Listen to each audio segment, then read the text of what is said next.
HSC 2024 Bangla প্রথম পত্রের short syllabus.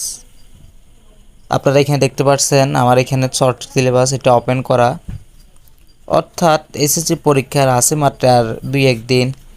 এর মধ্যে অনেক স্টুডেন্ট শর্ট সিলেবাস খুঁজতেছেন, অনেকে অনলাইনে বা অফলাইনে কোনোভাবে শর্ট সিলেবাস পাইতেছেন না। তো যারা শর্ট সিলেবাস পাইতে কষ্ট হচ্ছে বা শর্ট সিলেবাস এখনও পান নাই, তার জন্য আমার আজকের এই ভিডিও। আপনারা দেখতে পাচ্ছেন আমার এখানে লেখা আছে বিষয় বাংলা প্রথম পত্র, বিষয় কোড 101।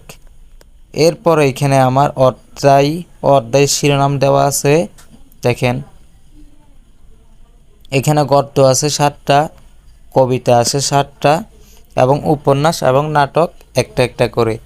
এখানে দেখতে পাচ্ছেন গদ্যের ভিতরে আপনার শিকন ফল, অর্থাৎ এখানে কি আপনি